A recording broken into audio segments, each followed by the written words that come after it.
Salut à tous, 21% des Français adhèrent à la théorie du complot. 27% de ces mêmes Français sont persuadés que les Illuminati gèrent le monde et 43% d'entre eux estiment avoir déjà été piégés par une fake news. Théorie du complot, y croyez-vous? Oui, non et pourquoi? C'est un nouveau live BTLV.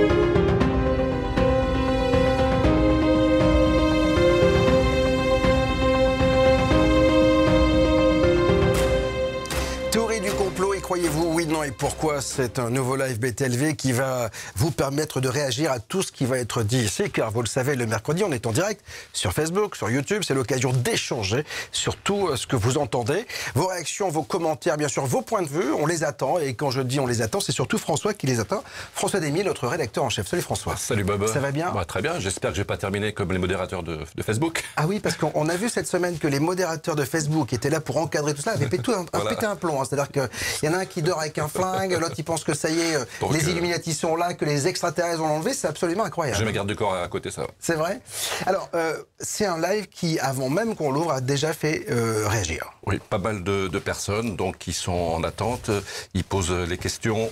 On a reçu d'ailleurs cet après-midi un mail à propos du cirque...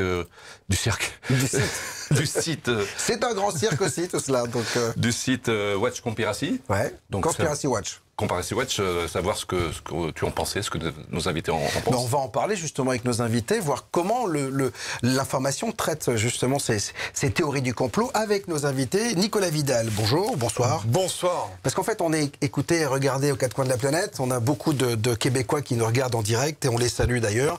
Vous êtes journaliste, directeur du site d'info Putsch.media, qui est aussi un journal qui sort tous les mois en papier. On vous voit très souvent dans les chaînes de télévision, vous collaborez à RT, on vous écoute aussi à la radio sur Sud Radio, c'est ça? Exactement, ouais. Voilà, donc vous avez décidé de monter un média, c'est pas simple. Ah non, c'est pas simple, Bob, c'est pas simple. Média d'information qui se veut différent des chaînes d'infos dites classiques, parce que votre credo, c'est les interviews un peu choc, d'avoir vous aussi des sujets qui ne sont pas forcément abordés, en tout cas de votre manière, par l'ensemble des médias, c'est ça? Bah exactement, le postulat de Putsch, il est très simple, c'est déguiser le libre arbitre des lecteurs, c'est de ne pas parler des lecteurs pour les imbéciles. Chacun a un libre arbitre suffisant pour lire des interviews, des articles, et se faire sa propre idée. C'est la grande panacée pour moi du débat contradictoire qui manque en France, et je pense que nous en reparlerons pendant toute l'émission. Voilà. Alors à côté de vous, Philippe Guénard. Salut Philippe. Bonsoir Bob. Ravi de vous accueillir une nouvelle fois. Vous êtes avocat, cabinet Liénard et Partners, spécialisé en droit d'affaires, droit des affaires depuis près de 30 ans maintenant, juge suppléant du tribunal de première instance, curateur de faillite, administrateur de succession, écrivain, conférencier, auteur et directeur de collections éditions Jourdan à Paris.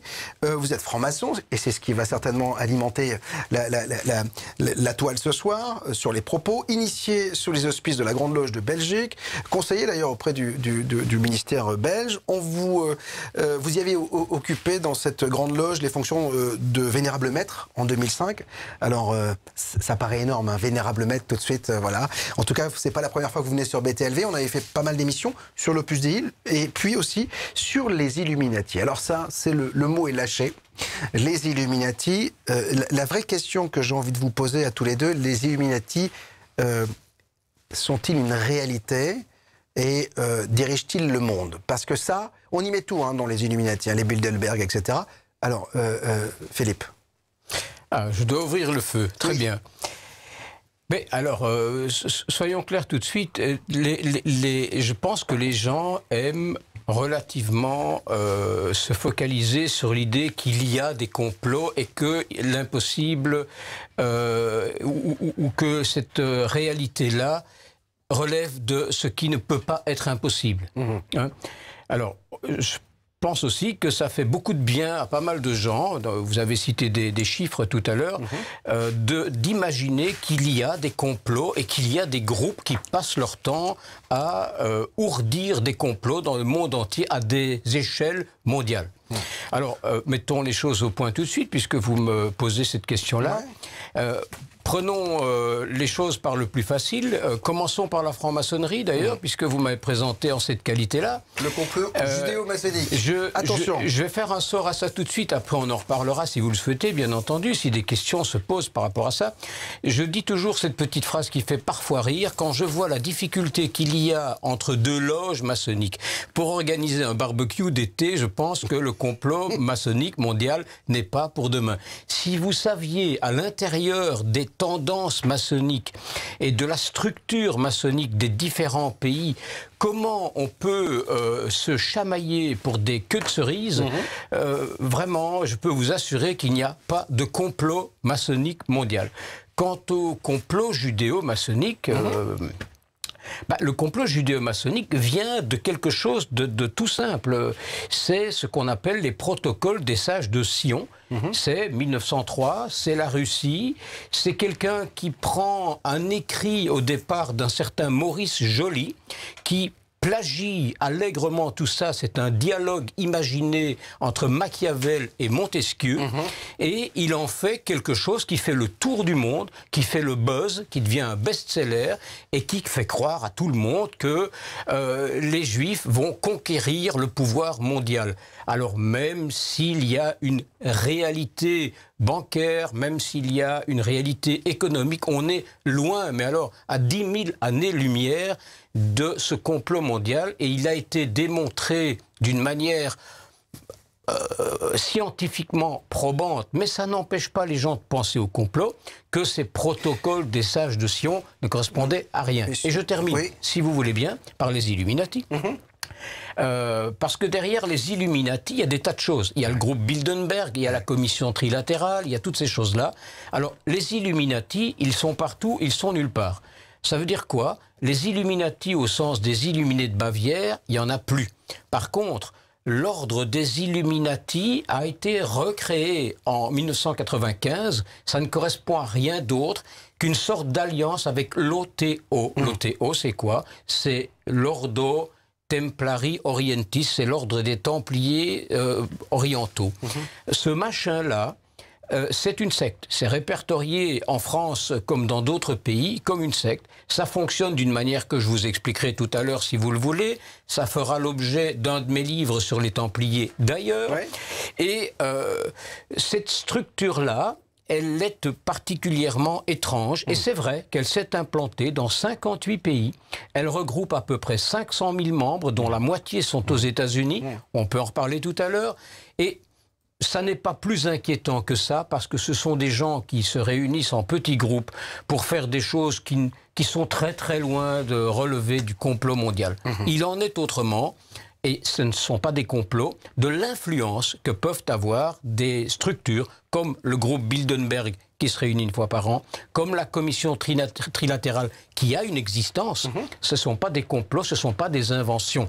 Mais entre le complot et la non-existence de quelque chose, il y a les nuances qui vont du noir au blanc, et c'est la nuance de gris que peut-être on pourra expliquer tout à l'heure.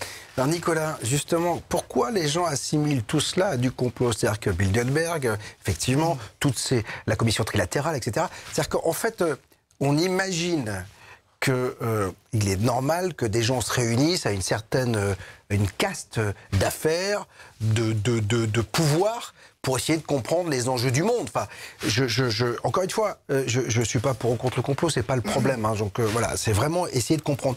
Pourquoi tout de suite on en vient?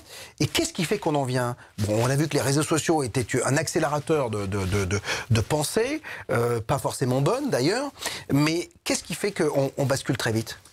Moi, je vais pas aller sur ce niveau d'analyse, mais je vais revenir à mon travail de directeur de publication et de journaliste. Et c'est extrêmement intéressant depuis le début des Gilets jaunes.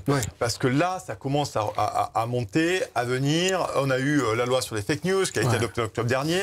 Donc, effectivement, il se passe quelque chose d'extrêmement intéressant au niveau des Gilets jaunes.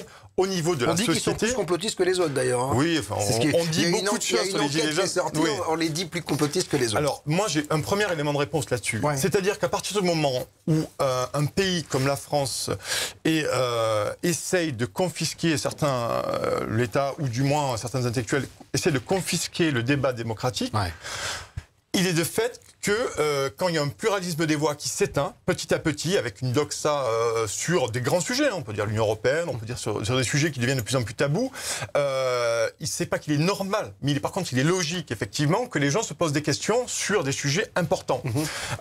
Si l'État répond en disant on va faire une loi sur les fake news et on va essayer de dénoncer des fausses informations, ça pose un problème. Donc le premier point c'est important, c'est que lorsqu'il y a confiscation du débat public, il y a forcément des fake news, à tort ou à raison. Les fake news, c'est à tort.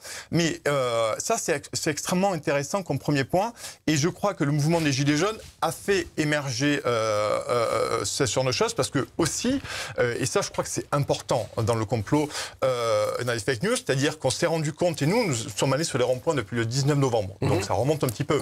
Nous avons bravé la pluie normande, notamment, et le vent normand, pour aller discuter avec les gens. Et on s'est rendu compte effectivement qu'il y avait déjà une grande méfiance envers les médias. Des chaînes info que je ne citerai pas ici, des gens nous posaient la question de savoir si on faisait partie de telle chaîne info. Et au fur et à mesure de nos pérégrinations sur les ronds-points des Gilets jaunes, on s'est rendu compte que des gens qui étaient très loin, qui s'étaient éloignés de la politique, de la culture, des textes, de toute une foule de choses qui fait l'esprit public, qui fait le bien public, la chose publique de la société, les gens, pour la plupart, qui étaient sur les ronds-points, se sont remis à lire les textes, se sont remis à lire la Constitution française, avec tout un ensemble de choses dans lesquelles ils se sont réappropriés le débat public, qu'ils n'ont pas retrouvé dans les médias. Ah oui. Et ça, je pense que pour répondre au complot, effectivement... Parce qu'on reproche un peu aux médias d'être un peu donneurs de leçons quand même aujourd'hui. C'est-à-dire qu'on a des commentateurs de commentaires, c'est-à-dire que ça parle pendant des heures et des heures sur les sujets. On démonte tout et n'importe quoi sans réhabiliter. J'en veux pour preuve Luc Besson, il y a eu un non-lieu dans son affaire. Je me souviens qu'à l'époque, quand il y a eu l'affaire qui a été déclenchée, ça a été les gros titres. Et puis j'ai vu il y a 3 jours un petit entrefilant disant non-lieu dans l'affaire Luc Besson. C'est-à-dire que ça va que c'est Luc Besson et qu'il est costaud, mais vous avez des gens comme ça qui sont jetés en pâture dans des affaires médiatiques, qui sont réhabilités parce qu'il y a un non-lieu où on prouve qu'ils ne sont pas coupables.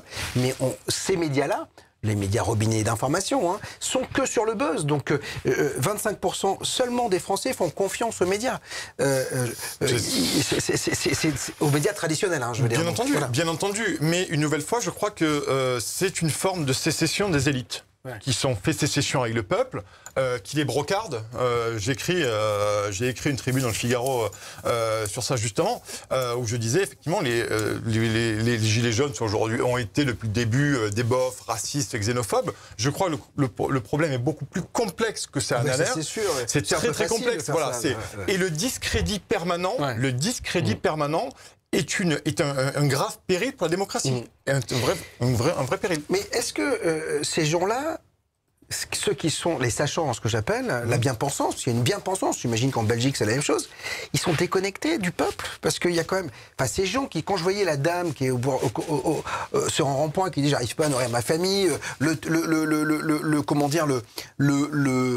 retraité qui a 800 balles par mois et qui arrive pas à s'en sortir, c'est pas des complotistes ces gens-là, c'est des gens du peuple. On a la sensation qu'il y a Paris, il y a le reste de la France. Bien sûr, il y a une déconnexion manifeste. Alors je vais pas faire de généralité, loin de moi cette idée-là. Mais il y a effectivement une déconnexion sur certains plateaux télé où on entend des choses mais totalement aberrantes, même odieuses. On peut pas aujourd'hui. Et puis il y a un cadre idéologique aussi, c'est-à-dire qu'on est journaliste, on essaye de faire de l'information, on essaye de rendre factuel des choses, de recouper. Là, c'est la fake news. On essaye notre boulot. Nous, c'est justement pas faire la fake news, c'est de recouper les plusieurs sources. Je vais pas rentrer dans les détails de notre travail interne. Et puis aussi d'analyser un mouvement comme celui des Gilets jaunes. où on est à l'acte 16, c'est pas des factieux, séditieux. Bien sûr qu'il y a toujours des extrêmes dans tout mouvement populaire de grande ampleur. Il y a forcément des fractions ou des factions de gens qui sont plus ou moins radicalisés. Encore faut-il déterminer ce qu'est la radicalité. Mais dans ce mouvement populaire, je crois qu'il faut prendre de la hauteur de vue et justement se poser les bonnes questions. Et cette sécession des élites aujourd'hui, elle est reprise sur les groupes de Gilets jaunes. Et les Gilets jaunes, probablement certains à raison, ont une défiance envers les médias. Et notre profession aujourd'hui est très décriée. Et donc nous, chez Putsch, on essaie de faire notre boulot sérieusement et de donner un avis objectif, même si l'objectivité dans le journalisme, c'est compliqué. Mais on essaie d'être le plus objectif possible avec des faits et rester factuel. Philippe, est-ce que c'est pas justement ça qui fait qu'aujourd'hui tout est complot, c'est-à-dire qu'on ne croit plus en rien, c'est-à-dire que parce qu'il y a cette distance avec le peuple entre une élite et le peuple, donc le peuple ne croit plus en l'élite, donc à ceux qui les représentent, à ceux qui donnent la voix de l'information, parce que le journaliste, il est là normalement pour relater une information. Est-ce que c'est pas ça? Et surtout, après, pourquoi les francs-macs sont toujours traités de complotistes? Il y a deux questions. Alors, sur les deux questions, primo, il me semble que la plupart des gens, et c'est une minorité de gens, ont le sentiment qu'on leur confisque la démocratie. Alors, il n'est pas faux de constater, et c'est une réalité, que la Commission européenne, par exemple, prend des décisions en dehors du fonctionnement démocratique. Elle ne prend pas des décisions qui sont votées par le Parlement européen. Et donc les gens, on s'approche là des élections européennes, les gens ne comprennent pas, on ne leur explique pas l'Europe. On ne leur dit pas ce que sont les structures et le fonctionnement européen. Et si on leur disait, je pense qu'ils seraient un peu surpris de la manière dont fonctionne la Commission européenne. Bon, deuxième chose, il existe, et on le sait, ce fameux groupe Bilderberg. Alors, le groupe Bilderberg, ce n'est pas autre chose que une imagination qui date de 1952, je pense. Bilderberg, c'est parce que c'est à l'hôtel Bilderberg en Hollande que la première réunion s'est faite. Ça regroupe à peu près 120 personnes. Aujourd'hui, le siège du groupe Bilderberg est en Suisse, à Genève. Alors, ça fait fantasmer. Bah oui, mais Suisse, ce groupe-là, c'est quoi? Ce sont des hommes politiques, certes, des banquiers, certes, des journalistes, certes, qui se réunissent pour essayer de définir des lignes de pensée économico-politiques. Ça n'est pas du complot, mais c'est pas démocratique. Et donc les gens se posent des questions. La commission... Mais à juste titre quand même. À juste titre. La commission trilatérale dont on parle à tort et à travers sur Internet, c'est quelque chose qui a été créé et par le groupe Bilderberg, et par les Skull and Bones qui font aussi couler de la salive et de l'encre. Oui. Mais parce que beaucoup de gens qui ont dirigé le monde, et notamment aux États-Unis, ils viennent de cette société. Bien sûr. Sous Obama, 10 de ses ministres sont issus de la commission trilatérale, par exemple. Et donc, cette commission trilatérale, qui est plus tardive, elle date des années 75, elle regroupe à peu près 400 personnes qui sont aussi des hommes issus du pouvoir politique ou du pouvoir économique ou des lobbies bancaires ou des lobbies médiatiques. Ces gens réfléchissent et d'ailleurs commettent une publication régulière qui s'appelle The Triangle Paper.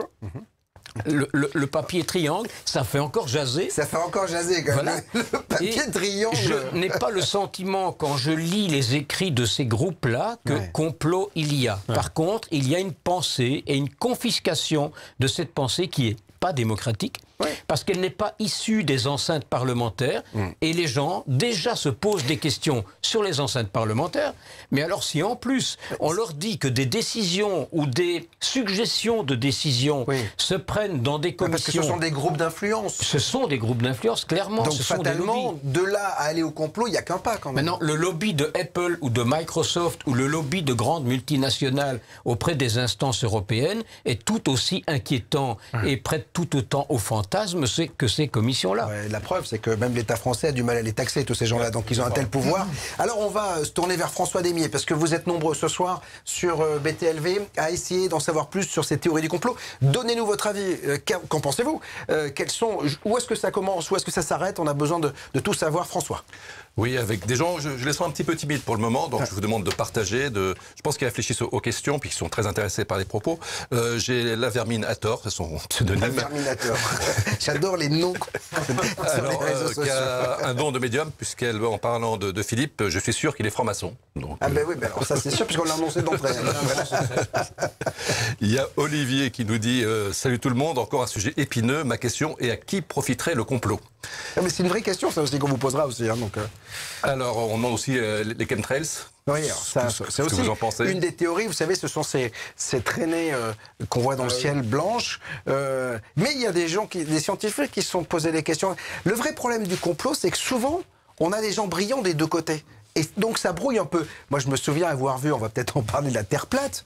Mais alors moi j'ai démonté ici la Terre plate, j'en ai pris plein la tête d'ailleurs. Hein, donc parce que j'ai pris des scientifiques, je leur ai dit des astrophysiciens. Je me souviens Hélène Courtois qui a découvert l'Aniakea qui est la limite de notre galaxie, etc. Je lui ai dit écoutez, est-ce que la Terre est plate? Elle a rigolé. Donc voilà. Mais on n'a pas le droit d'aller jusque-là. Mais j'avais vu un talk show anglais où le mec qui avait ses arguments.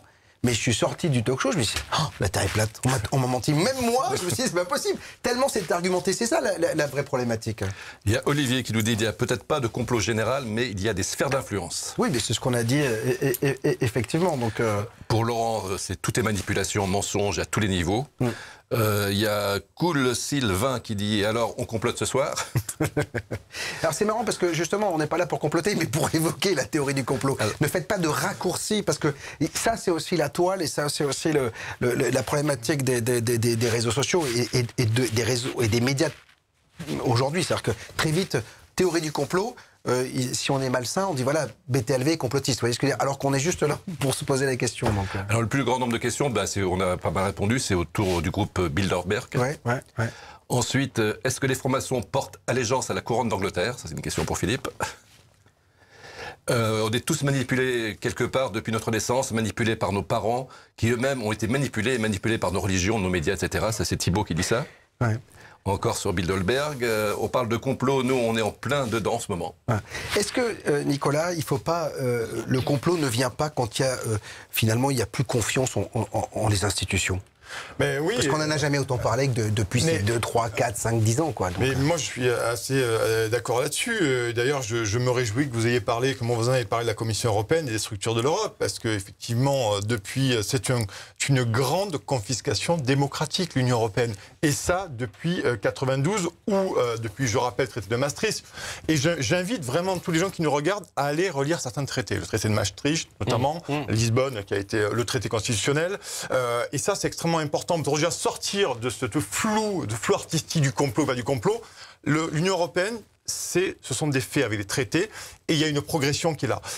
Concrètement aujourd'hui, non, la confiscation démocratique de l'Union européenne telle qu'elle est faite aujourd'hui n'est pas un complot. C'est très clair. Et vous l'avez dit, effectivement la Commission européenne régit à peu près tout. Le Parlement européen est à peu près consultatif ou presque pas.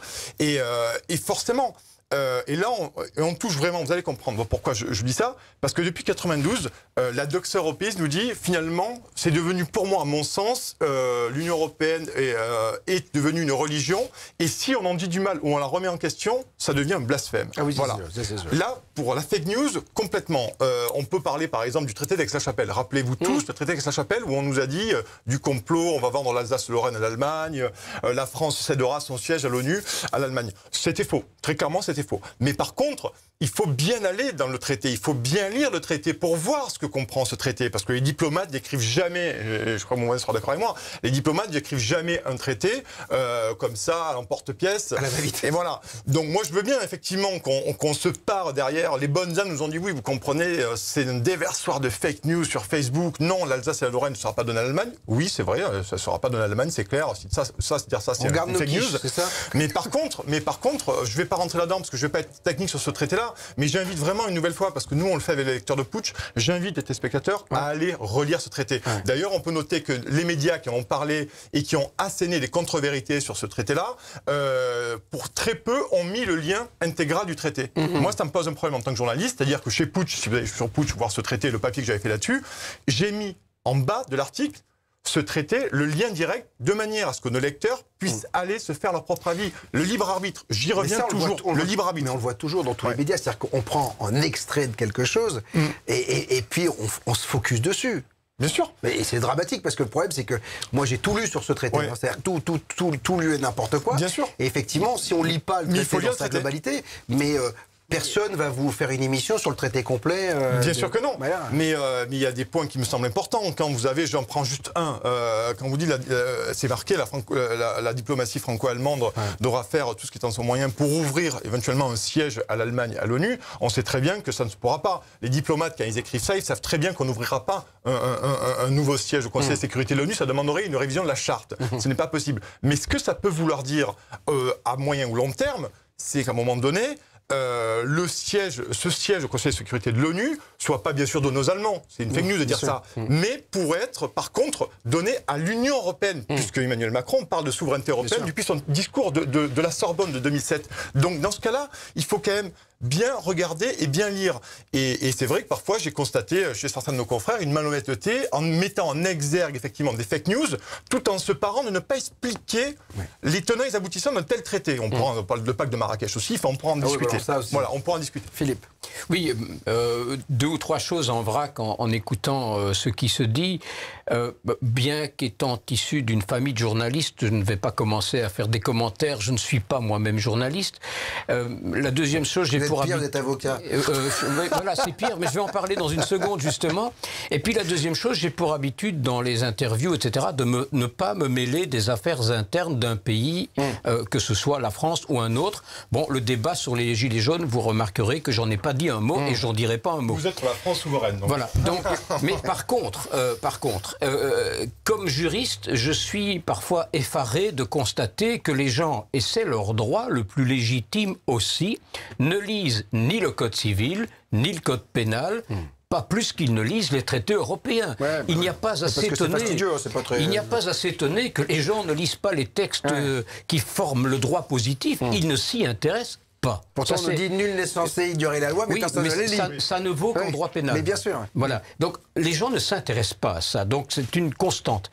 La deuxième chose que je voulais dire, vous savez que je m'intéresse beaucoup à toutes les mouvances de pensée qui sont issues de structures, quelles qu'elles soient, et qui sont généralement extranationales. Mais je m'aperçois, et c'est pas un scoop, que les groupes de lobbying sont extrêmement actifs, que ce soit à Washington, que ce soit à New York, que ce soit à Bruxelles, que ce soit à Paris, et ça n'est pas ni une nouveauté, ni quelque chose que les journalistes ignorent. Parce que ça fait longtemps que ça existe. Ça fait longtemps que ça existe. Alors maintenant, il y a de plus en plus. Ça ne relève absolument pas, puisque le sujet, c'est la théorie du complot, ça ne relève pas du complot, ça relève de l'influence. Qui n'a pas tenté d'essayer de faire en sorte qu'un ami puisse obtenir un emploi dans une boîte parce qu'il était copain avec le directeur de la boîte? C'est de l'influence. On peut imaginer que si ça se fait, c'est par la compétence de celui qui va être engagé. C'est pas parce qu'il y a complot pour prendre la direction de l'entreprise. Alors, vous le savez, sur BTLV, on parle de mystère d'inexpliqué. C'est-à-dire qu'on est le média numéro 1 sur celui-ci en 5 ans. On travaille sur tous les sujets que souvent les médias mainstream n'osent pas aborder parce que c'est souvent, attention, on n'a pas le droit de parler de la vie après la mort, etc. Nous avons ici, chez nous, la possibilité, enfin, on a la chance d'avoir un tracker de fantômes. C'est-à-dire qu'en fait, il va avec ses appareils la nuit dans des lieux, c'est un ancien militaire, chasseur alpin, il veut comprendre ce qui se passe. Il s'appelle Fabrice Rec. On a mis en ligne l'émission hier. Vous ne l'avez pas vu, pourquoi ? Parce qu'on a été hacké. Je vous le dis, c'est-à-dire qu'aujourd'hui, le site BTLV n'a pas marché depuis hier soir. On a des gens qui travaillent pour relancer tout cela. Mais quoi qu'il en soit, demain et même cette nuit, je pense que ça devrait remarcher. Vous allez pouvoir regarder ça.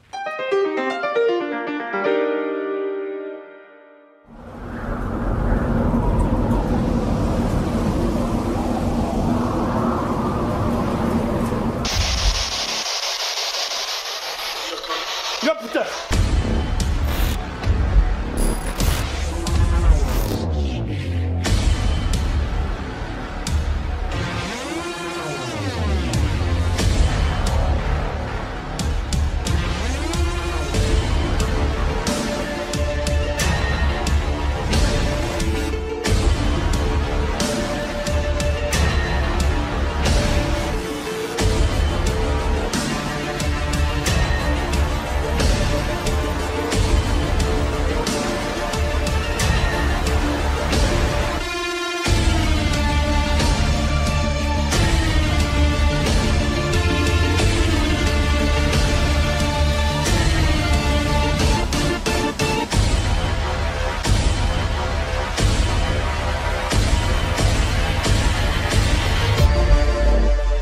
Fabrice Rech, c'est en ligne sur btlv.fr, bien sûr. Fabrice qui est allé cette fois-ci, après son premier épisode dans un ancien fort allemand, il est allé dans une maison où la maltraitance animale est bien présente et a été le théâtre de choses assez horribles. Donc il en a rapporté encore une fois beaucoup de choses avec tous ces appareils. Moi ça me fait beaucoup rire parce qu'il se fait peur lui-même, donc ça c'est vachement bien. Mais dans tous les cas, vous allez voir ce deuxième numéro qui est assez intéressant à suivre sur BTLV.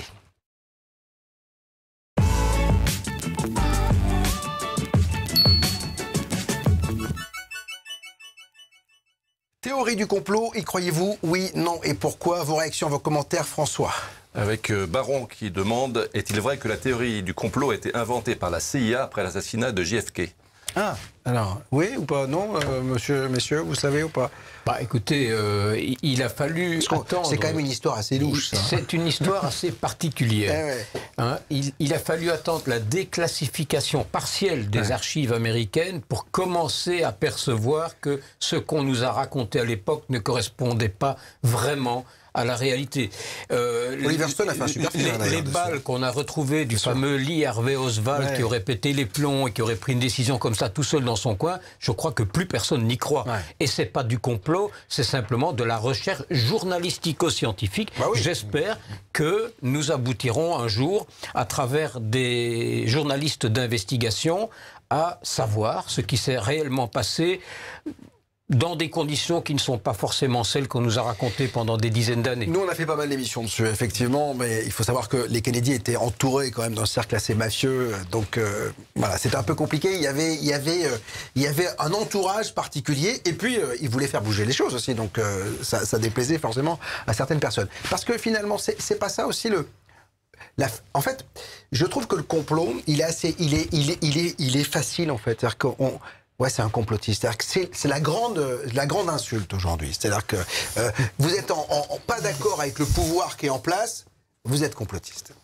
Oui, mais c'est la politique du discrédit. C'est la politique du discrédit permanent. C'est le point Godwin du non-débat, finalement. Et je le répète, je m'accroche à mon terme comme un fou, mais ce débat contradictoire, si à chaque fois qu'on est dans l'investigation, la recherche, ou qu'on soulève des idées, ou on essaye dans un média de poser des questions, parce que notre boulot aussi, c'est de poser des questions. Notre boulot de média, et je le dis aux téléspectateurs, notre boulot à nous, c'est de chercher des informations et de vous donner les clés. Les clés pour que vous compreniez mieux et que vous compreniez par vous-même. Parce que nous, on n'est pas là pour vous dire quoi penser. On est là pour vous donner des clés.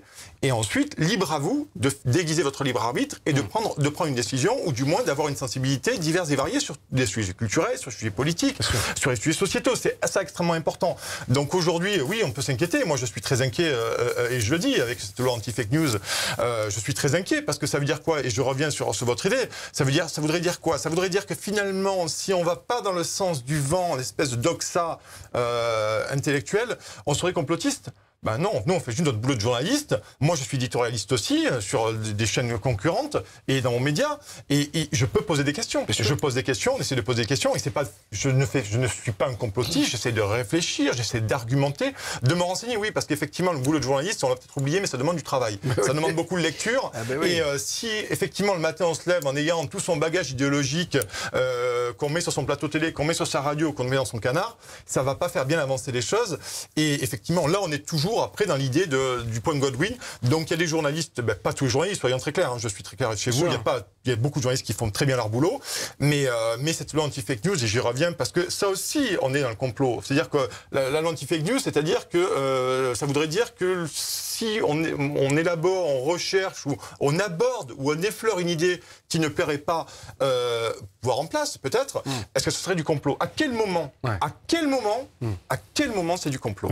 À quel moment? Si on pose, je le disais tout à l'heure, et parce que c'est une question centrale aujourd'hui, l'Union européenne. Aujourd'hui, très sincèrement, regardez Emmanuel Macron. Je ne veux pas faire de politique, mais rapidement, pour que les téléspectateurs comprennent. Emmanuel Macron a très clairement cédé le peuple en deux, le peuple français. Il y a pour lui les progressistes, ceux qui sont pour l'Union européenne, et puis il y a les nationalistes. Voilà. Il l'a dit lui-même, il se battra de toutes ses forces contre ces gens-là. Aujourd'hui, j'ai du mal à comprendre comment un président de la République, de la Ve République, peut avoir des propos comme ça, en disant finalement sur mon peuple, j'ai deux grandes catégories, j'ai deux camps, les progressistes sont avec moi et les autres. Donc il parle de l'Italie, effectivement, et d'autres pays comme la Hongrie et la Pologne. Je ne vais pas rentrer dans les détails. Mais je trouve, effectivement, ça veut dire que nous, si on pose des questions sur l'Union européenne, sur le bien fondé de l'Union européenne et le rouage opaque, et on y reviendra rapidement, parce que c'est vrai que les traités, je voudrais juste répondre sur les traités, si on pose la moindre question sur l'Union européenne et qu'on peut se poser sur le bénéfice de l'Union européenne, on serait donc populiste. Je crois qu'il serait quand même bon d'apaiser le débat. Et une nouvelle fois, le meilleur antidote aux fake news, c'est la remise au centre du jeu du débat contradictoire et du pluralisme des voix. Philippe. Le cerveau humain est quand même quelque chose une machine extrêmement curieuse. D'un côté, on a cette faculté qui ne dépend même pas de nous, qui est automatique. C'est cette théorie du rasoir d'Occam, qui consiste à ce que lorsqu'on nous propose deux choses, deux explications, on choisit toujours la plus simple. Si je dis que sur les quelques centaines de milliers d'exoplanètes qu'on a pu découvrir, il y a forcément de la vie, la plupart des gens ne vont pas vouloir croire ça, ils vont préférer croire que la vie c'est sur la Terre et qu'il n'y a pas d'autre vie intelligente ailleurs. Bon, théorie du rasoir d'Occam, on choisit l'explication la plus facile pour notre rationalisme.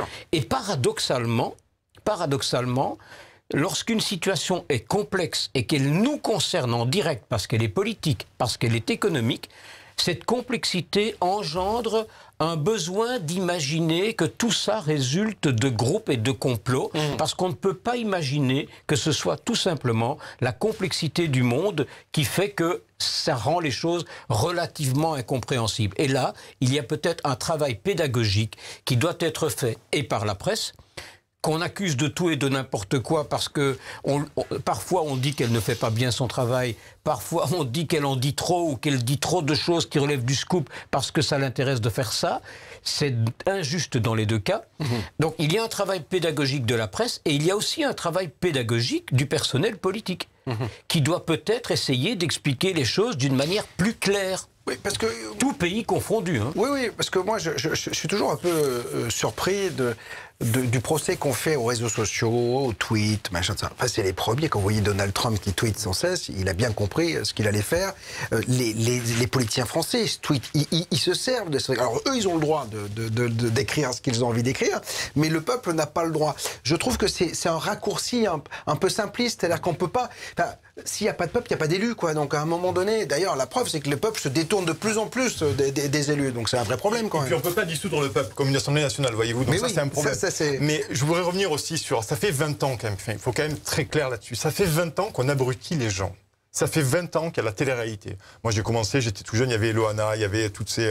Moi, je les recevais dans une autre vie. Mais je veux dire, ça fait 20 ans que c'est une espèce d'édodisme social forcené, émollient, de télé, de loisirs, de je ne sais quoi. Et maintenant, on vient reprocher au peuple qui a été, pour le coup, les hommes politiques nous ont pas, sont allés plutôt dans ce sens. Je veux dire, les gens ne réfléchissent pas, grosso modo, c'est l'édodisme social. Donc, ils n'ont pas réfléchi pendant pas mal d'années, donc on a tout fait pour qu'ils ne réfléchissent pas, concrètement, et maintenant on leur reproche de vouloir reprendre en main leur souveraineté ou leur destin, et on les accuse de tous les maux. Je trouve que c'est trop facile. C'est trop facile. On a une démission des politiques culturelles depuis 20 ans, et maintenant on reproche au peuple aujourd'hui de reprendre son destin en main, et effectivement de se remettre dans les livres, de se remettre dans les textes, et se remettre parfois aussi dans les traités. Parce que moi je trouve, enfin, on vit un moment historique quand même en France. Parce fabuleux. Effarant, effrayant et fabuleux. Mais on vit une période de l'histoire, on s'en souviendra dans 40 ans, ça fait le 16e ou le dimanche, ou le 19e. Le 17e, voilà. Donc on est le seul peuple au monde à être aussi politique. C'est-à-dire qu'on a beau chercher, on est politique là. Ce sont des actes politiques, tous ces rendez-vous quand même. Et je trouve que on veut ramener ça et on a à des gens pas intelligents, des gens de la base, etc. Je trouve ça... J'ai entendu des choses moi, sur les médias qui m'ont heurté. Oui, mais ce sont des Français, ceux qui vont voter.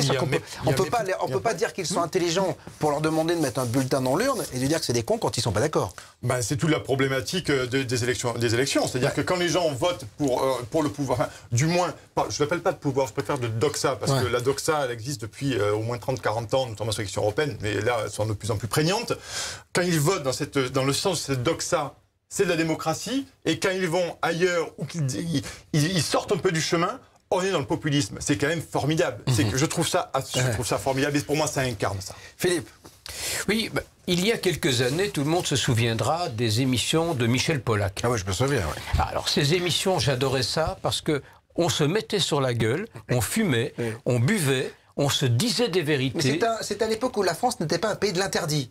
Mais voilà, il en sortait quelque chose qui faisait que chacun venait comme dans une auberge espagnole avec ses idées et en repartait avec peut-être d'autres idées et peut-être avec les mêmes idées qu'en arrivant. Cette émission, c'était sur une chaîne grand public. Aujourd'hui, je déplore, pas que en France, c'est partout pareil, il n'y a plus de chaînes grand public qui proposent des émissions qui secouent les idées reçues et les préjugés. Mais non, parce qu'il n'y a plus de liberté d'expression quand même, Philippe. C'est ce que disait Nicolas, ça vous n'êtes pas dans la bien-pensance, parce que quand je dis que c'est des commentateurs de commentaires, vous allez autour d'un plateau, c'est tous les mêmes, ils parlent tous de la même, d'une seule voix. Les plateaux sont homogènes. Voilà, c'est ça. Donc c'est ça aussi. La pensée unique est un danger, tout domaine confondu, que ce soit dans le domaine juridique, le domaine scientifique, le domaine économique. Il y a une certaine époque, je disais, mais aujourd'hui ça ne se prête plus parce que les écrans de télé sont plasma ou autre chose. À un moment, je disais que les chaînes de télé commençaient à pratiquer la religion cathodique. C'est-à-dire que c'était à la même époque que l'Église catholique fonctionnait d'une certaine manière, pensée unique, et bien les chaînes de télé fonctionnaient pareil. Alors je ne dis pas que c'est le cas de la France spécialement, hein. Il y a les autres pays, c'est comme ça. Mais ce non-débat, cette non-possibilité d'expression de gens qui savent de quoi ils parlent, et pas de gens qui parlent à tort et à travers parce qu'ils sont danseurs ou qu'ils composent des chansons et qu'ils viennent sur un plateau de télé populaire parler politique, ça, c'est pas possible. Est-ce que la liberté d'expression existe véritablement en France? Moi, je suis un faux de l'Amérique et des médias américains. Vous avez des conservateurs, vous avez des mecs de gauche. Ils ont des émissions et ils assènent leur vérité, encore une fois, mais ils ont la possibilité de le faire. Ce qu'on appelle ici des éditorialistes, qui sont quand même assez ils sont pas d'une violence rare, mais il y a cette liberté d'expression. Nous, en France, moi, j'ai été un peu surpris il y a quelques années où on m'avait dit la liberté d'expression doit être encadrée. Donc, c'est plus une liberté d'expression. J'ai envie, Bob, de dire quelque chose sur ce sujet-là, c'est très court. Sur les bases militaires américaines, il y a des temples protestants, des églises catholiques, des temples maçonniques, des loges Illuminati. Tout ça existe sur les bases américaines. Vous imaginez une seconde sur les bases militaires françaises qu'il y ait pareil. C'est absolument pas concevable. Alors, je ne dis pas qu'il y a un problème de liberté d'expression en France, je dis qu'il y a peut-être un trop d'expression aux États-Unis et qu'entre les deux, il y a peut-être un juste milieu à trouver pour que tout le monde se trouve satisfait et puisse. Il y a la Belgique, parce qu'en Belgique, c'est un peu plus. Alors, la Belgique francophone, il y a des émissions de télé où les gens peuvent venir discuter politique. La Belgique néerlandophone, ça n'existe pas. Ah, carrément. Donc, il y a aussi une bien-pensance. Voilà. C'est pas dans leur conception. Donc voilà, pour prendre le pays voisin, ça fonctionne comme ça. Au sud, on parle de politique et on est libre. Au nord, on est tout aussi libre, mais on évite ces émissions-là. Bon, alors pourquoi ? Ne me demandez pas pourquoi, je n'en sais rien. Mais cette liberté d'expression-là dont vous parlez, si on donne aux gens la possibilité de s'exprimer, eh bien c'est important, parce que si on ne leur permet pas ça, on confisque quelque chose qui les frustre et qui alimente les théories dont nous parlons ce soir. Alors, on va se tourner vers les réseaux sociaux, François, parce qu'il y a beaucoup de monde. Oui. Alors, je vous rappelle quand même que cette émission est en clair tous les mercredis. 19h, 20h30 à peu près, et qu'elle est disponible après, et c'est pour ça que tous les lives du mercredi font des dizaines et des dizaines de milliers de vues, parce que vous pouvez les partager, je vous invite à le faire. Le replay sera dispo à la fin de cette émission, vous pourrez l'envoyer à vos amis après le match de foot, parce que j'imagine que certains vont aller voir la remontada de Manchester sur le PSG. Ah, ça va, je plaisante. Bon, dans l'ensemble, les questions sont intéressantes. Ça commence un petit peu à déraper avec une question sur JFK qui aurait été assassiné parce qu'il voulait faire une divulgation sur les extraterrestres négatifs. Je ne sais pas si tu connais les extraterrestres négatifs, je ne connaissais pas. Bah, c'est les reptiliens, c'est tout cela, c'est tous les extraterrestres. Mais ça, c'est un peu pareil, c'est un peu comme, c'est les raccourcis un peu faciles, c'est entre les extraterrestres qui veulent ça, ou c'est les juifs. De toute façon, c'est pas compliqué, c'est soit les extraterrestres, soit les juifs qui sont toujours responsables de tout. C'est un peu facile, vous voyez ça que. Alors là, juif, ça me rappelle Sammy Davis Jr. qui disait, je suis noir, juif, petit et borgne. Donc voilà, et pourtant, quel talent, vous voyez. Il y a Asnoussi qui dit, pourquoi ils ne nous ont pas informés sur la franc-maçonnerie dans les écoles ? Comme les autres institutions, quelle est sa relation avec la politique? Pourquoi il faut passer par la franc-maçonnerie pour faire de la politique? Alors, tout le monde ne fait pas de la politique quand on est franc-maçon. Ah non, il fut une époque où les partis politiques n'avaient pas de bureau d'études. Ouais. Et il fut une époque où les partis politiques se servaient des obédiences ou des loges maçonniques comme de laboratoires d'idées pour y puiser de la réflexion. Ouais, toujours encore un peu, ou non? Beaucoup moins. Ouais. Et donc, à cette époque, voilà, des suggestions provenaient des loges maçonniques comme elles provenaient d'autres milieux. Vous savez, l'Europe, les pères de l'Europe, la moitié étaient complaisants, proches ou membres de l'Opus Dei. J'en parle dans mon livre, ça me vaut quelques soucis, mais il n'empêche que c'est comme ça. Notre excellent ami Raymond Barre, pratiquement personne ne sait qu'il a témoigné au procès en béatification d'Escrivá di Balaguer, le fondateur de l'Opus Dei. Quand je dis ça, ça se coupe. Quand je parle de Mirabeau, ça n'a rien à voir avec le sujet, mais quand je dis que Mirabeau était aussi membre des Illuminaten von Bayern, et les vrais, c'était un, Bavière, les vrais. C'était un des plus grands tribuns du Parlement en France. Son nom de code était Léonidas chez les Illuminati. Ah, il a fait des chocolats après, non? Voilà, ça s'oublie pas. Ça s'oublie pas. Donc voilà, ça secoue les idées. Mais il n'empêche qu'il ne faut pas voir des complots partout. Et pour répondre à la question au sujet des francs-maçons, ben non, évidemment. Les francs-maçons, ça fait bien longtemps qu'ils ne tiennent plus le haut du pavé en politique, ni qu'ils y ont une influence prépondérante. Alors, moi, je suis d'accord avec vous, j'écoute, hein, mais effectivement, c'est 140 000 personnes, je crois, la franc-maçonnerie en France, à peu 180. près. 180. Ah, vous augmentez, donc voilà. Mais elle est reçue à l'Élysée une fois par an. On se dit pourquoi? Il y a plein de... Pourquoi?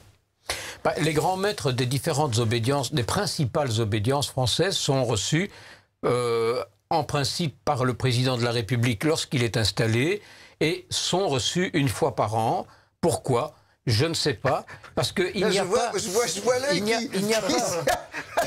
Je vois quand même l'œil qui sourit un peu. Il n'y a pas derrière ça de décision qui en découle. Mais je pense que la demande... Ça peut faire fantasmer. Oui, mais ça fait fantasmer. Voilà. Je pense que la demande vient plus... réalité, hein, la demande vient plus du pouvoir politique de rencontrer les grands maîtres des obédiences qui, on le sait, n'ont pas de pouvoir dans leurs obédiences, plutôt que des obédiences qui veulent rencontrer le président, puisqu'on parle de la France. Quand je vois, par exemple, c'est illustratif, quand je vois comment le Grand Orient de France a pu voler dans les plumes du président Emmanuel Macron, on ne peut pas taxer le Grand Orient de complaisance envers le président. Bon, alors, d'une obédience à l'autre, les relations sont différentes, mais je pense que cette dichotomie-là, elle existe. Maintenant, il y a la même complicité entre le monde politique et le monde journalistique. Une fois on est d'accord, une fois on n'est pas d'accord, on ne peut pas dire qu'on se connaît, mais on se connaît quand même. Alors... on va changer, on va passer du coq à l'âne, parce que sur BTLV, vous le savez, on s'interdit aucun sujet. Et ce qui se passe après la mort est quelque chose qui... D'ailleurs, en loge maçonnique, vous parlez de ce qui se passe après la mort, de ce qu'il y a après, s'il y a un après, etc. Ce sont des sujets dans certaines loges de réflexion. Nous, moi, j'ai dit toujours que j'ai créé ma franc-maçonnerie à moi. Vous savez, tous les jours, je me pose des questions, je peux y aller. Donc, je peux me permettre de continuer sur ces terres du mystère, de l'inexpliqué. Et on est partenaire d'un documentaire exceptionnel. C'est Claire Reliance, qui est une médium qui est allée à Fougeray. Le château de Fougeray, c'est le château le plus hanté de France. C'est-à-dire qu'il s'y passe des choses absolument incroyables. J'y ai vécu des choses absolument incroyables. Alors, je ne sais pas ce que j'ai vécu, mais c'était troublant. Quoi qu'il en soit, Claire y est allée pour ce documentaire, les yeux bandés. Je propose de regarder la bande-annonce et on aura le duplex avec elle pour quelques minutes. Elle nous dira son ressenti.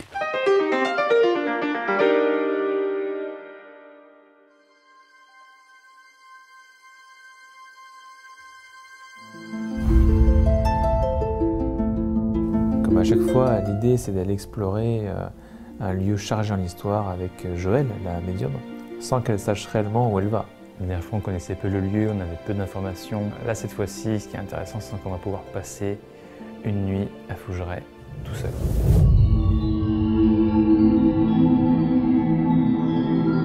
J'ai l'impression vraiment de rentrer dans un autre temps et dans d'autres temps. Il doit être aussi magnifique de jour qu'il doit être terrible la nuit. C'est une chambre de femme. Donc, mais il y a une poupée. Donc c'est ça que je vois. Mais je veux aller sur le seuil de la chambre. Je ne veux pas rentrer dans cette chambre. On y est dans la chambre? Alors je vois une croix, c'est une tombe.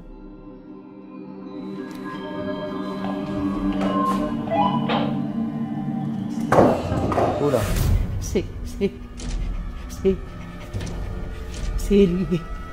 Oui, attends, je maîtrise. Elle perd le contrôle sur sa situation. Nous, je crois qu'il n'y a personne qui est capable en fait d'aller la récupérer. Je sais qu'il se passe quelque chose, je sais que c'est pas moi, mais c'est moi, donc je peux contrôler. Je laisse faire, j'accueille. Est-ce que tu veux qu'on stoppe là? Non, je suis venue pour ça. On y va? Voilà, Claire Reliance au château de Fougeray. Donc c'est un documentaire que vous allez pouvoir suivre dès demain, puisque c'est en exclu, sur btlv.fr. Et j'ai fait une émission d'ailleurs qui est disponible avec Claire, avec Frédéric le producteur et Arthur Legal le réalisateur de ce documentaire. Vous pouvez y aller si vous êtes abonné à BTLV, regarder cette émission. Mais demain c'est le documentaire précisément qui sera mis en ligne. Et Claire est avec nous. Bonsoir Claire. Bonsoir. Ravi de vous accueillir une nouvelle fois sur BTLV. Claire, moi, la vraie, on en a un peu parlé lorsque vous êtes venu, mais la vraie nouveauté finalement dans ce documentaire, c'est que vous y allez les yeux bandés. Alors pour voir quelque chose, c'est quand même extraordinaire. Donc ça veut dire, et je sais que vous n'aimez pas le mot ressenti, mais est-ce que c'était pour affûter vos sens? Non, pas exactement, puisque je n'étais pas au courant que j'aurais les yeux bandés. Alors, vous n'étiez pas au courant, mais vous les avez eus, ces yeux bandés. Est-ce que, malgré tout, une fois que vous étiez en place, est-ce que ça décuple quelque chose chez vous en tant que médium? Ah ben bien sûr, je vois beaucoup mieux et j'entends beaucoup plus. Ça, c'est évident, puisque de toute façon, je ne suis plus parasitée par ce que je vois déjà, donc je ne suis pas dans l'interprétation, je suis obligée d'y voir. Enfin, j'y vois encore mieux, voilà. Il y a quelque chose qui est très intéressant, c'est que vous dites être une médium par incorporation. On vous voit à l'entrée d'une des chambres complètement avec des spasmes. Qu'est-ce qui se passe à ce moment-là? Concrètement, moi j'ai aucune médiumnité, je ne vois rien, je n'entends rien, je suis juste là pour questionner. Mais quand je vois quelqu'un qui est les yeux bandés face à une chambre qui commence à avoir des spasmes, je dis, là il se passe quelque chose de physique. Qu'est-ce qui se passe? Est-ce que vous pouvez nous décrire ce qui se passe à ce moment-là? Qui vient? Qu'est-ce qui se passe? Alors, qu'est-ce qui se passe? J'ai très froid, déjà, j'ai très froid. Et je sens que mon corps a des spasmes. Je réalise que, en fait, je suis en train de subir ce que vous appelez une incorporation, puisque je n'en avais jamais eu jusqu'à maintenant.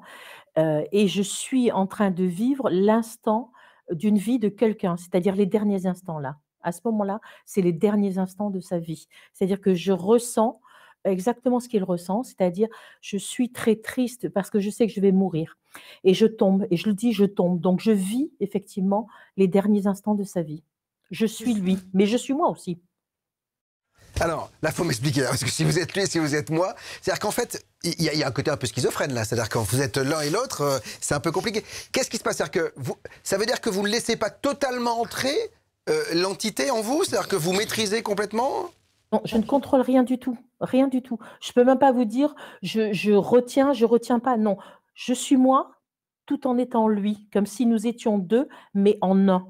C'est-à-dire que c'est comme s'il se servait de mon corps, il est rentré dans mon corps, oui, et je ressens tout ce qu'il ressent et je vois tout ce qu'il voit. C'est-à-dire que je vois que je tombe, c'est-à-dire ce qui est devant moi, c'est-à-dire je tombe, et je sais que je vais mourir. Je suis très triste. J'ai ces émotions. Donc vous revivez finalement les derniers moments de sa vie. C'est pas très agréable quand même, Claire? Mais c'était la première fois que je vivais ça, donc j'avais peur, bien sûr. J'étais très triste, comme je vous dis, mais quelque part aussi, je suis moi. Donc je sais que c'est pas pour de vrai. C'est pour de vrai, mais c'est pas pour de vrai. C'est-à-dire que je vis ce qu'il est en train de vivre, il me montre ce qu'il est en train de vivre, comment il est mort ces derniers instants. Je vois les ailes, puisque je suis devant une chambre dont la porte est fermée, et je demande qu'est-ce qui est ailé, où sont les ailes. Et en fait, il a été abattu, et il était sur un biplan, et les biplans, à l'époque, avaient des ailes. C'était comme des ailes avec des filins. Donc, je perds mes ailes, je tombe, je meurs. Mmh. Claire, je voudrais vous remercier d'avoir été avec nous ce soir brièvement. Je sais que c'est pas votre sport favori, hein, la télévision, mais je voudrais vous en remercier. Vous allez pouvoir suivre les aventures de Claire Reliance Investigation donc au château de Fougeray. C'est un documentaire exceptionnel.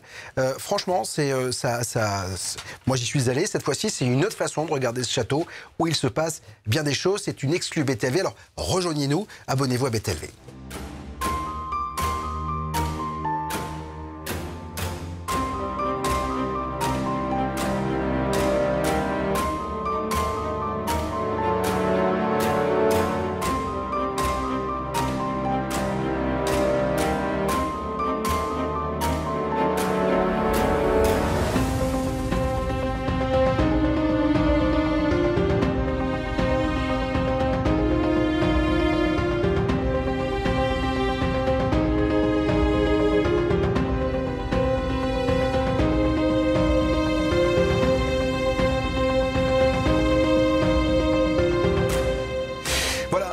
Complot, y croyez-vous? Oui, non et pourquoi? C'est le live de ce soir en direct sur Facebook, sur YouTube. Partagez-le et le replay sera à votre disposition, bien sûr, quand vous le souhaitez et vous pourrez l'envoyer à vos amis. Alors, nos invités, Nicolas Vidal de Putsch.media, un site sur l'information différent de ceux qui vous sont proposés habituellement, avec un credo particulier, celui d'aller chercher l'information et d'aller chercher les informations, justement, et de ne pas se contenter de les commenter. Et puis, nous avons également l'homme qui représente la franc-maçonnerie aujourd'hui, Philippe Liénard. Il représente également la Belgique, mesdames et messieurs. Donc, on va les retrouver dans un instant. Avant cela, vos réactions, vos commentaires, ça va être un vrai carton, ce live, je le savais. Hein. Donc voilà, c'est marrant, je le sens, hein, ce truc-là. Alors, François. Alors, Fabrice, une bonne réflexion de Fabrice qui dit « J'ai commencé à y croire, à la théorie du complot, le jour où Yves Calvi et Jean-François Kahn ont dit à la télévision ne pas connaître l'existence du groupe Bilderberg. » Ah, alors, ça, je me tourne vers le journaliste. Est-ce que on ne prend pas parfois pour des cons? Parce que Calvi, en plus, c'est quelqu'un que j'aime beaucoup. Je trouve que c'est un bon présentateur, etc. Mais bon, tout le monde en a parlé du groupe Bilderberg. C'est même là, je crois, qu'on a entendu pour la première fois la sortie de ce groupe. On va créer un nouvel ordre mondial, etc. Je me souviens que cette appellation de nouvel ordre mondial a été repris partout dans le monde entier. Il y a 30 ans, le reportage sur TF1 avec le Bromberger. Mais exactement, et on disait ça déjà, etc. Donc, il ne faut pas nous prendre pour des abrutis, quand même. Bah, effectivement, sur ce sujet-là, moi, Bilderberg, je ne suis pas un spécialiste de la question. Même, le nom, vous le connaissez. De toute façon, il y a effectivement des choses qui sont parfois sur des plateaux qui font un peu frémir et qui attisent aussi cette défiance et la méfiance des gens qui le regardent, parce que pas que des gilets jaunes, du français lambda qui se dit là, je suis sur mon canapé ce soir, et on est en train de me raconter des choses, manifestement, on me prend pour un imbécile. Donc oui, et c'est d'ailleurs, je crois que on ne rend pas hommage aux médias et on ne rend pas hommage à notre profession, pouvant essayer de louvoyer ou d'essayer de louvoyer, de ne pas prendre les choses fermement, franchement. Et vous le disiez très justement, les plateaux de Polak nous manquent énormément, où on pouvait s'engueuler concrètement sans être taxé. Pas être d'accord. Pas être d'accord, mais c'était ça qui est intéressant. Parce qu'aujourd'hui, si on n'est pas d'accord, c'est mal barré. Dire que quelque chose existe et puis dire ça existe, je vous le confirme. Mais je ne suis pas en Ça se présente comme ça parce que tout le monde le sait, ça existe depuis 1952. J'en fais pas partie, donc je peux pas vous expliquer ce qui se dit. Je n'ai pas accès aux procès-verbaux, donc je ne sais pas ce qu'on y met. Et c'est une vérité. Et ça évite de déraper dans le déni d'information. Et de creuser le fossé. Et de creuser le fossé en permanence, jour après jour, de creuser le fossé. Et ça, c'est terrible pour une démocratie comme la nôtre. Est-ce que vous pensez que le blason va pouvoir être redoré? Parce que moi, il y a quelque chose, puisqu'on parle de... oui, le blason du média, le blason de la gouvernance ou de la doxa, c'est-à-dire qu'il y a une vraie défiance. Et moi, je vais vous dire une chose, avec ce qui se passe aujourd'hui en France, on en revient à ces fake news, à cette théorie du complot, je ne vois pas l'issue. C'est-à-dire que je ne vois pas 17e dimanche encore, ou samedi la semaine prochaine, où il va se passer des choses. Je vois pas l'issue. C'est-à-dire qu'on va voir ce qui va se passer avec ces cahiers de doléances et tout ce qu'on va en faire. Mais alors, vous savez pourquoi les Français, je pense, sont un peu méfiants avec les médias? C'est qu'on n'est plus sur du média, on est sur du buzz perpétuel. Ouais. Sur du buzz et de l'idéologie aussi. De l'idéologie, parce qu'on entend, je le disais tout à l'heure, on le voit sur le Facebook, on a des séquences, on voit des choses et on entend des choses sur certains plateaux qui sont totalement indignes. On entend des choses qui dégradent l'âme du peuple français. On entend des choses incroyablement méprisantes. Et une nouvelle fois, je crois que ce moment est extrêmement important. Et je suis à mon 42e emploi de démocratie ce soir et je continuerai parce que j'y crois. Moi, je suis du parti de la démocratie. C'est les gens aujourd'hui aujourd'hui le peuple français, ou la majorité du peuple français qui s'intéresse et qui prend en main aujourd'hui sa souveraineté et son destin national, à eux, charge à vous, ceux qui regardent ce soir, celles et ceux qui regardent ce soir, d'aller soyez les juges de paix. Identifiez les médias qui vous semblent valables ou non valables. Voilà, faites votre choix, vous êtes citoyen, on n'est pas là pour vous dire quoi lire ou que lire, mais allez lire ce qui vous intéresse, ce qui vous paraît intéressant de lire, ce qui vous éveille, ce qui vous éclaire, ce qui vous semble tangible, et abonnez-vous et devenez des lecteurs. Et ensuite, la meilleure réponse à apporter à cette situation, à cette impasse politique qui est, je crois, qui est inédite dans la Ve République aujourd'hui, c'est que le peuple aujourd'hui reprenne en main ça, mais reprenne en main aussi l'esprit public et sa connaissance précise. Et là, on arrêtera de parler de fake news et de complot. On arrêtera de parler de ça. Par exemple, les Européennes seront très bon test. Voilà. J'invite tout le monde à aller se renseigner sur ce grand chambardement qui s'offre à nous. À propos de fake news, j'ai quelques chiffres quand même qui sont éloquents. Une enquête Ipsos révèle qu'au quotidien, plus d'un Français sur deux serait exposé fréquemment à de fausses informations. Voilà, un Français sur deux, c'est beaucoup quand même. 43% d'entre eux estiment avoir déjà été piégés par une information qui s'est avérée fausse. Donc effectivement, on la croit. Mais c'est aussi, là encore, parce qu'il faut aussi, je pense... en vouloir à ceux qui ne lisent pas, parce qu'effectivement, un titre d'info, ça suffit pas, il faut aller creuser, donc ça aussi, il y a un peu de pédagogie à faire, aller un peu plus loin dans la recherche de l'information. Alors les coupables, pour ces gens-là, les politiques et les médias qui les induiraient délibérément en erreur. Les Français estiment que les fake news seraient largement relayées par les médias. Donc vous voyez la force quand même de tout cela. Les réseaux sociaux ne sont pas oubliés. 37% des sondés français estiment que les réseaux sociaux trompent les gens. Et ils sont 41% dans le monde. 35% des Français définissent une fake news comme une histoire dont les médias et les politiciens ont choisi les faits allant dans le sens de leur argumentaire. Ça, c'est fort quand même, ça. Ben oui, mais c'est très justement, justement dit, je sais pas, mais là, il faudrait redéfinir ce qu'est la fake news, parce que la fake news, c'est factuel, c'est une information qui est fausse, qui n'est pas avérée, c'est fausse. Là, on n'est pas dans la fake news. Qui est en plus difficile à voilà, là, on n'est pas dans la fake news, on est dans la mise en scène, la mise en place d'un politiquement correct ou d'une doxa qui tend à faire penser que la situation est bonne pour les gens, alors que les gens, ils sont tout à fait réfractaires et rétifs. On n'est pas dans la fake news, là. Mais effectivement, dans fake news et complot, je crois que ce parallèle-là est extrêmement important. Et cette méfiance des médias, elle vient essentiellement de là. Philippe. Deux choses. Légiférer sur les fake news, ça me paraît compliqué parce qu'on est dans les balises compliquées de la liberté d'expression et de la censure. Vous allez avoir du boulot, c'est difficile. Les avocats. C'est difficile. Par contre, les fake news, c'est ni une nouveauté, ni quelque chose qui fait hurler au loup. Tout le monde se souvient de la première guerre du Golfe. Bien sûr. Lors de la première guerre du Golfe, on nous a présenté le bébé d'une manière qui s'est avérée inexacte par la suite. Les armes de destruction massive, elles n'existaient pas.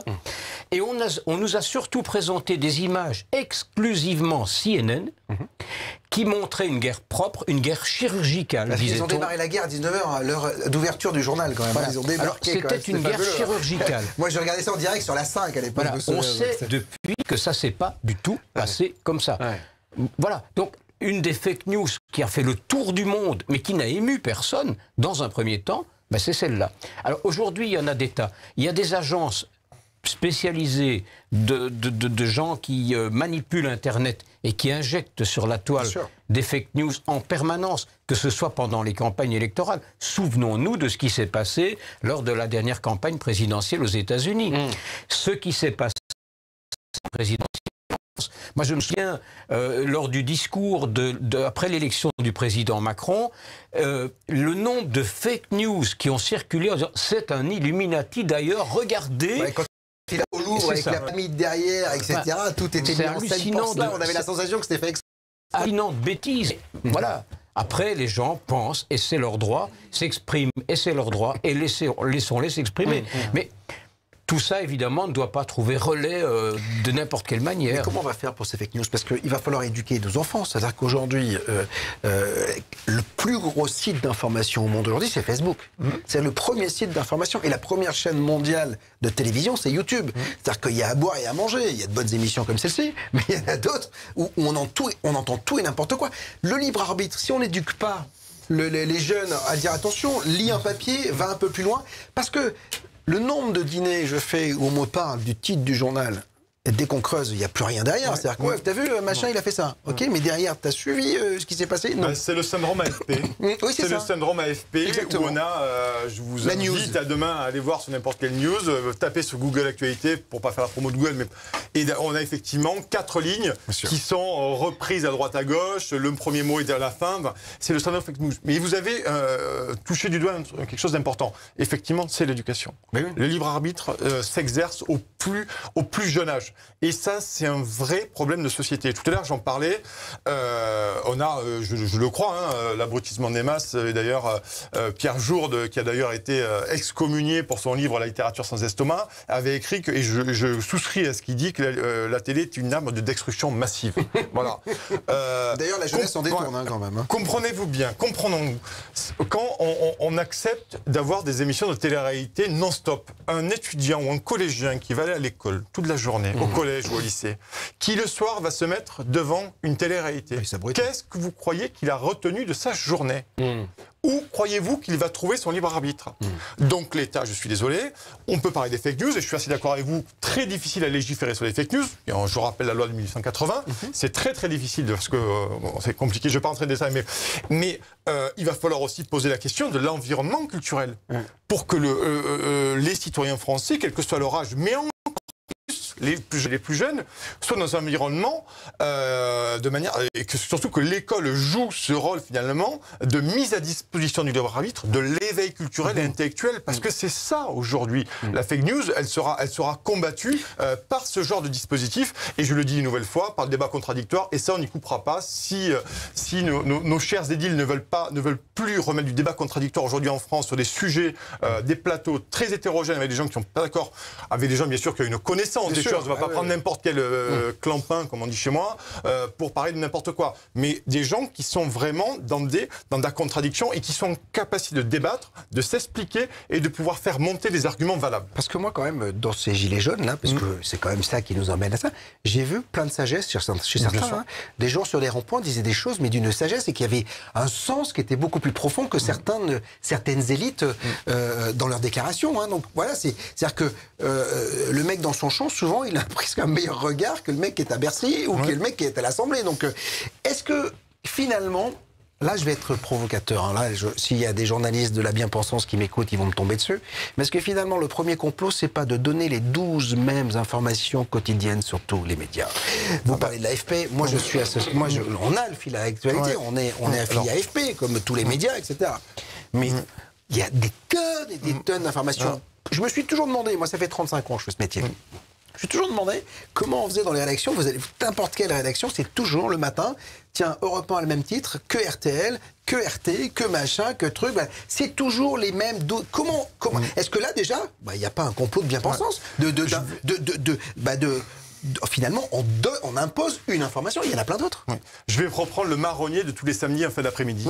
Le chiffre de la mobilisation.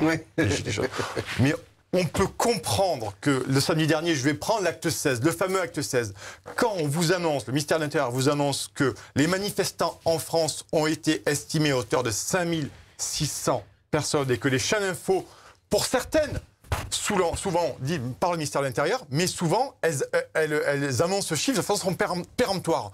C'est-à-dire que c'est en baisse. Voilà, c'est en baisse en permanence. Vous comprenez bien que le gilet jaune, ou même le Français qui était, je ne sais moi, à Lyon, à Nantes, à Angers, à Montpellier ou à Paris, se dit mais là on me prend vraiment pour un imbécile. Là où je reproche aux journalistes, c'est de dire, de bien mettre en avant que c'est selon les chiffres du ministère de l'Intérieur. Voilà. Et souvent, c'est affiché de façon péremptoire. Aujourd'hui, il y avait en France 5600 manifestants. Mais vous prenez les gens pour des imbéciles. Donc pour répondre en partie à votre question, oui, là il y a vraiment, on se fout vraiment de la gueule du monde, et je crois que la méfiance, et malheureusement, elle augmente au fil des samedis, parce que la méfiance envers les médias, elle est montée de façon fulgurante depuis le début de la crise des Gilets jaunes, qu'on a essayé de discréditer. Dès le début, on a essayé de discréditer. Dès le début, on a essayé de discréditer. Il y a un média sur lequel vous intervenez, qui est RT, qui est une chaîne qui est numéro 1 aux États-Unis. C'est-à-dire qu'en termes d'information, ça a dépassé CNN. C'est vraiment une grosse, qui a pignon sur rue aux États-Unis. En France, on n'a pas le droit d'aller sur RT. C'est-à-dire qu'on commence. Il n'y a que Free. Il n'y a que l'opérateur Free qui met ça sur. Il y a des blocages, effectivement, au niveau des opérateurs. On se dit, mais où est la pluralité de l'information? Parce que, alors, on leur dit que eux ont été proches du pouvoir de Poutine et qu'ils ont. Alors, mais là aussi, où commence le complot, où est-ce qu'il s'arrête, etc. Alors, Russia Today, moi j'y suis régulièrement depuis 3 mois. J'y vais avec beaucoup de plaisir parce que je peux dire ce que je veux. Je voudrais rapidement analyser, d'après ce que je sais, parce que je suis journaliste aussi et que j'essaie le monde des médias m'intéresse beaucoup.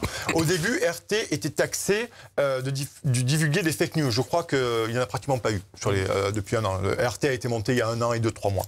Et puis maintenant, on va au-delà. La machine à propagande a encore bien marché. C'est marrant, c'est rigolo pour une chaîne comme RT. Maintenant, certains journalistes nous disent non mais RT, oui, alors ils font pas de fake news, mais par contre, ils invitent sur le plateau des gens finalement qui seraient là pour déstabiliser de l'intérieur l'État français. Les cerveaux malades comme ça. Voilà, exactement. Donc ça. Les amis, je vais leur répondre. Moi, je vais sur RT, je n'ai aucune familiarité avec la Russie. Je vais simplement sur un plateau où je peux m'exprimer. Je donne des idées. Je suis un citoyen français, je suis un journaliste, et je donne un avis effectivement souvent qui est discordant que les grandes chaînes info. Mais je ne suis pas là pour faire le malheur de la France. Je veux que la France réussisse, qu'avec Emmanuel Macron ou sans Emmanuel Macron, mais je veux que la France réussisse. Je suis citoyen avant tout des journalistes. Donc non, je ne vais pas sur RT pour essayer de scier la branche sur laquelle je suis assis, c'est-à-dire l'État français, la nation française, la Ve République. Donc voilà un peu le paradigme en disant comment on essaie de discréditer une chaîne qui malheureusement ou heureusement fait une audience qui monte en fulgurance parce qu'elle donne la parole à un débat pluraliste. Donc on l'accuse à peu près de tous les mots. Moi je suis très bien. Et tant qu'on me laissera y dire ce que j'ai envie d'y dire, je continuerai à aller sur Russia Today avec plaisir. Philippe Yédin, est-ce que c'est pas nauséabond le fait de museler une chaîne d'infos, de pas la mettre, d'avoir des blocages, de dire là il faut pas y aller, là il faut aller. Nous on est les premières victimes. Hein. C'est-à-dire que le nombre de gens qui veulent pas venir sur BTLV parce qu'effectivement pour eux on ne peut pas parler de théorie du complot. Et on ne peut pas parler de gilets jaunes, ou on ne peut pas parler des vaccins, on ne peut pas parler également de la vie après la mort, ou des extraterrestres, etc.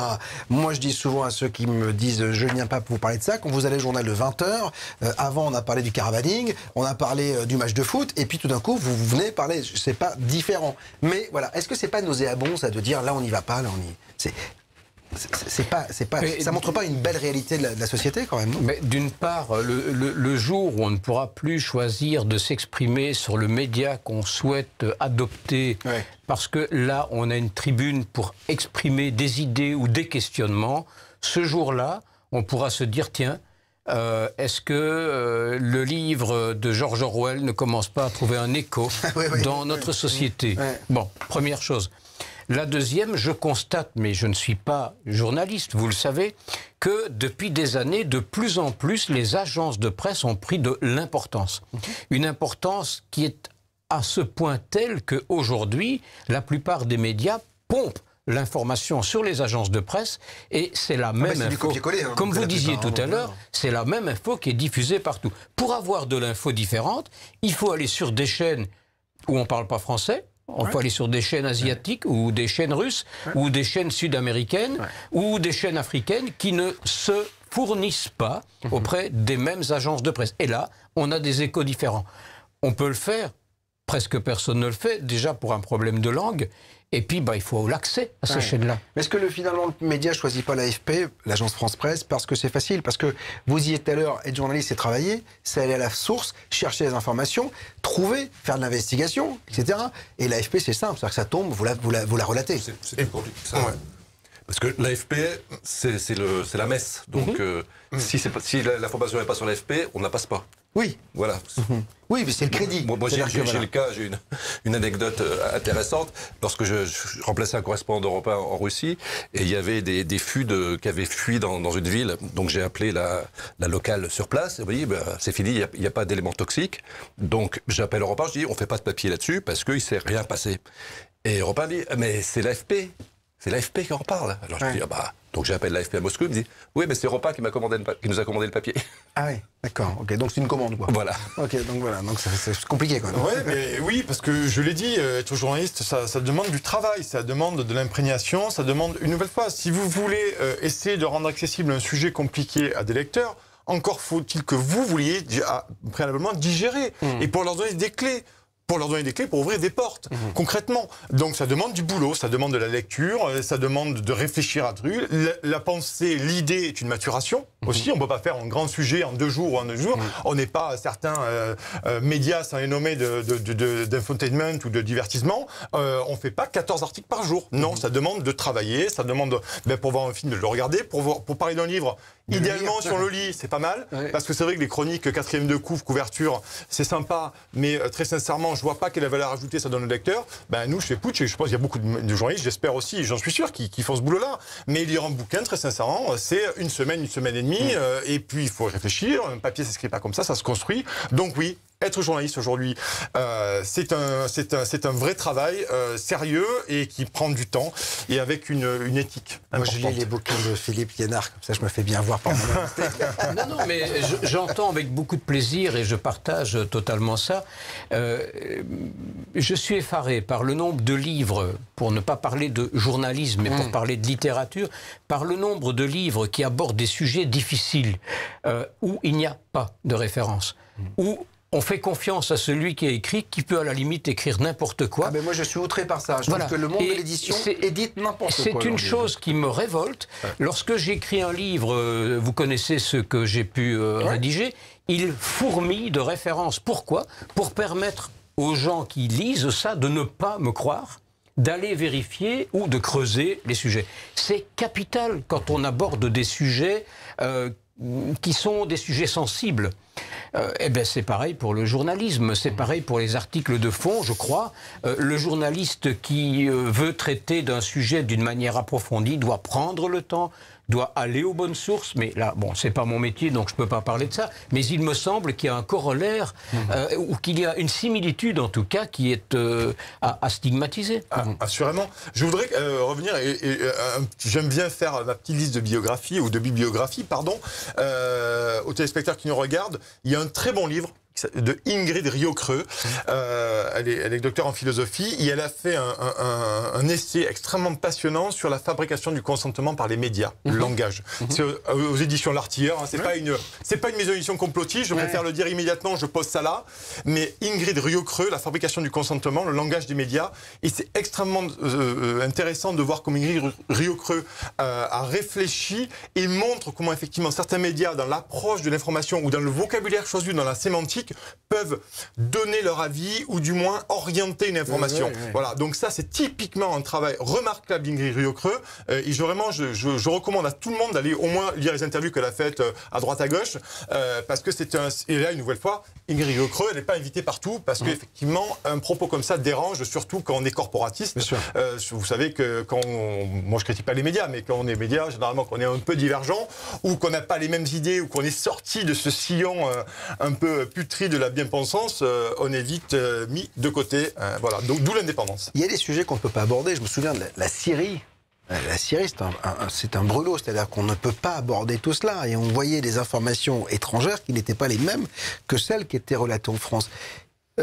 Là, ça c'est compliqué quand vous êtes journaliste quand même, que vous voulez aborder, que vous avez des informations, parce que bon nombre de journalistes étrangers nous disaient mais la plupart font leur papier sur la terrasse de l'hôtel avec en fond une fumée et puis ça y est on a découvert le truc, vous voyez ce que je veux dire. Donc c'est pas être complotiste que de le dire, c'est une réalité. Après je peux comprendre qu'il y ait de la part de la rédaction une méfiance, attention ne va pas au front parce que tu peux te faire tuer, et ça je le comprends aisément, c'est-à-dire que voilà, mais c'est des sujets comme ça qu'on ne peut pas aborder. Alors moi, qui sont des brûlots, en fait. Je vais aller plus loin. Quand j'ai lancé Putsch, et vous allez comprendre le but. Quand j'ai lancé Putsch, j'ai commencé à en parler. J'ai une trentaine de journalistes de rédaction, de grandes rédactions, qui sont venus me voir de façon tout à fait informelle pour discuter. Certains je les connaissais, d'autres je les connaissais pas. Et ils sont venus me voir, ils m'ont dit, au vu du projet, au vu de Putsch, de ta liberté d'expression, de ton indépendance et de cette frénésie amoureuse du libre contradictoire, j'aimerais, si tu peux, m'embaucher, si tu peux me payer, je viens travailler chez toi et je suis prêt à quitter la rédaction dans laquelle je suis, parce qu'il y a des sujets que je ne peux même pas aborder en conférence de rédaction. Mais c'est ça. Voilà. Donc vous imaginez bien que... Donc il y a des gens muselés, ils se musellent eux-mêmes. Aujourd'hui, j'ai eu du mal à le croire. Je me dis, attends, tu vas en conférence de rédaction. Conférence de rédaction, le matin on se réunit, rédacteur adjoint, les journalistes, chacun propose un sujet et on fait les canards comme ça ou les émissions. Et certains m'ont dit, mais je ne propose même plus, parce que si je propose ce sujet-là, je vais être placardisé. Mais dans quel monde vit-on ? Dans quel monde vit-on ? On vit, oui, c'est Orwell, 1984. On vit dans un monde où, pire, on est dans des trucs. Et j'ai été extrêmement surpris, mais pas tant que ça. Et après un an de putsch, je me dis finalement, ça a peut-être une part de vérité. Et là, on n'est pas du tout dans le complotisme. On n'est pas dans le complotisme. François, on va revenir à toi dans un instant avec tout ce qui se dit sur la toile. Avant cela, j'aimerais vous signaler que nous sommes à 8 mois d'Halloween. Mais pourquoi je dis ça? Parce que c'est loin. Mais en même temps, il n'y a pas beaucoup de place. On vous propose de vivre un Halloween exceptionnel à Édimbourg, en Écosse, avec BTLV. Regardez la bande-annonce. Je suis sûr que vous allez vouloir venir avec nous. BTLV présente Halloween en Écosse. L'Écosse, terre de légende, de mystère, aux 1000 histoires de fantômes.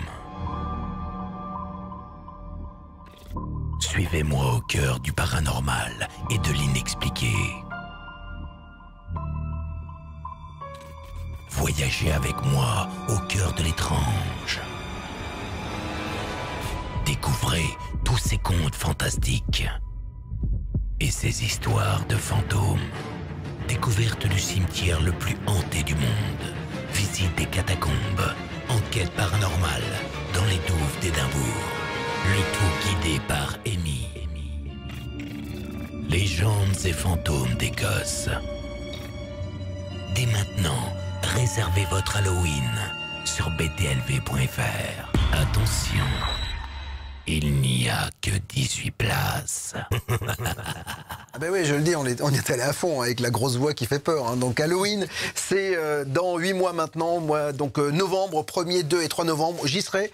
Il n'y a que 18 places, donc n'hésitez surtout pas à réserver. Vous pouvez payer en plusieurs fois parce que je sais que ça a un coût. Donc voilà, et on nous a demandé de pouvoir payer en plusieurs fois. N'hésitez surtout pas à aller sur btlv.fr. J'en profite pour faire la pub de mes camarades. Il y a un salon dont on est partenaire ce week-end. Salon bien-être, bio et thérapie, 15, 16, 17 mars. C'est pas ce week-end, c'est le week-end d'après. C'est à Mandelieu, il y fait toujours beau et l'ambiance est super. Il y a 190 stands, 80 conférences, ateliers, concerts, restaurants, bio. Je sais, vous savez lire, mais j'avais envie de le dire.